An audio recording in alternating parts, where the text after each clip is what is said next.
Well, we've got Christmas over and the new year. Lots of New Year's resolutions, of course you have. And one of the most important, of course, will be mowing your lawn.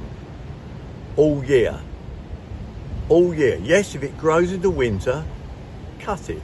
But only if the ground is dry. That's a good New Year's resolution, isn't it?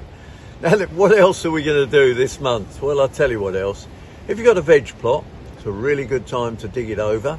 This is weather permitting. Remember that parts of Scotland will have very extreme weather, whereas in the south there's been some fantastic mild spells as well this month and this last month. So, you know, it's a real mix and a lot of water around as well. Too much rain, your veg plot will be sodden.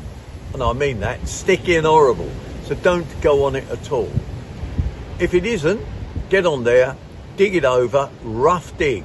And I mean rough dig, you just turn it over. I'll show you a bit later on how to dig roughly, but just dig it over rough. Don't be too fussy.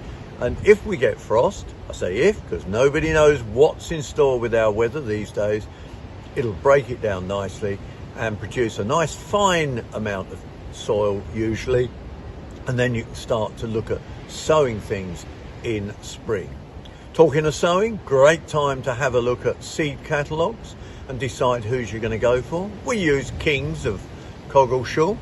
They're the ones, well, in fact, it's Kings of Kelvedon now, but used to be Coggleshall. But King's really good, and we use some of their plants as well.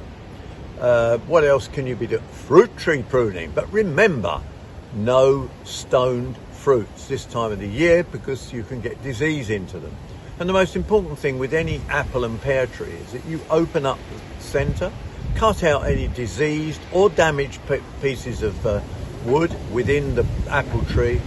And then if it's a tip bearer, be very careful that you just try and reduce the size of the apple tree, but don't cut too many of those tips off because that's where the fruit will form, but control it.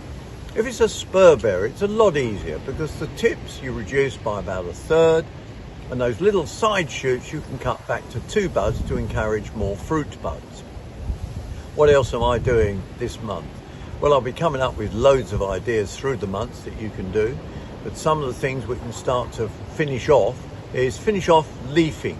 Yes, there's still leaf about, get rid of it. Get it in the compost heap. Get it out of those flower beds, and perhaps reduce those roses if you haven't reduced them by about a third to stop wind rot. So there's a few ideas for the new year. Watch the weather carefully, and here on World Radio Gardening we'll be giving you more tips throughout the year.